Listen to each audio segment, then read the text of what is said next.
Hello বন্ধুরা, আমাদের কালকে একটা ছোট্ট ফিস্ট ছিল। এটা ছিল মুড়ি ফিস্ট, যেটা আমরা অনেক দিন ধরে প্ল্যান করছি, কিন্তু করা হচ্ছিল না সবারই সময়ের অভাবে। তো আমরা নাচের ক্লাসেই আজকে ঠিক করেছিলাম এই প্রোগ্রামটা করার আর কি। তো আমরা পোজ দিচ্ছিলাম আর দুতি মাখছিল। দুতি দায়িত্ব নিয়েছিল অ্যাকচুয়ালি মাখানোর, মুড়িটা মাখা কীভাবে হবে, কোথায় কীভাবে করতে হবে, মাখতে হবে, সেটা দুতি দায়িত্ব নিয়েছিল। তো আমরা সবাই মিলে ওকে হেল্প করছিলাম, টুকটাক হেল্প করেছিলাম। অ্যাকচুয়ালি রুজিই বেঁকেছিল পুরো মুড়ির মাখাটা, হেপি হয়েছিল, মাখাটা খুব সুন্দর হয়েছিল। দুতি, থ্যাংক ইউ দুতি। এবং আমরা সবাই মিলে একটু টেস্টও করে নিয়েছিলাম, যদিও দুতি সেটা বলছিল আগে কেউ খাবি না, আমার খিদে পেয়ে যাচ্ছে, কিন্তু তাও আমরা একটু টেস্ট করছিলাম। তো এই দেখো মুড়ি ঢালছে, মুড়ি ঢালে আমরা ওয়েট করছি কখন মুড়িটা মাখা হবে আর আমরা ঝাঁপিয়ে পড়বো। তো একটু তেলও দেওয়া হলো লাস্টে, দুটি তেল মাখাচ্ছিল। আর আমরা প্রচুর কালকে এনজয় করেছি, আমরা প্রচুর ইয়ার্কি মারি ডান্স ক্লাসে, তোমরা দেখেই বুঝতে পারছো। আমাদের নাচের টিচার ভীষণ ভালো, উনি ওনাকে দেখে মনেই হবে না উনি টিচার, ওনাকে মনে হবে আমাদের বন্ধু।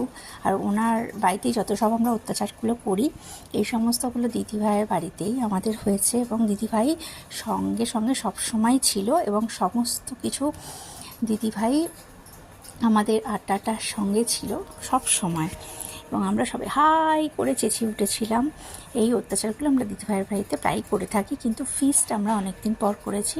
আর রুবেলার দায়িত্ব ছিল, সামনে যে আছে সে হচ্ছে রুবেলার দায়িত্ব ছিল ফটো ভিডিও এগুলো শ্যুট করার।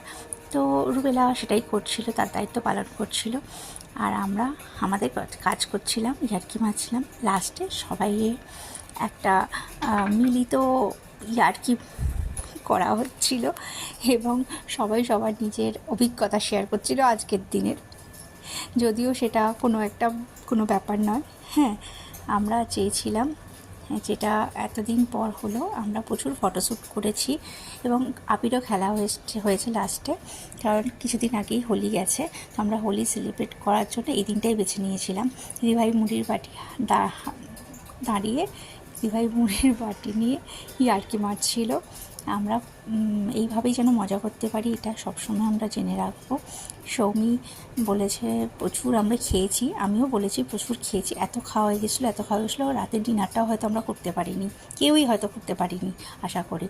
মধুশ্রী লজ্জা পাচ্ছিল বলতে, তাই মধুশ্রী কিছু বলতে চাইছিলই না।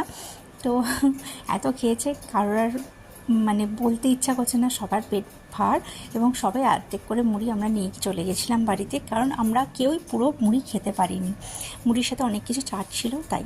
ওকে, বাই বাই।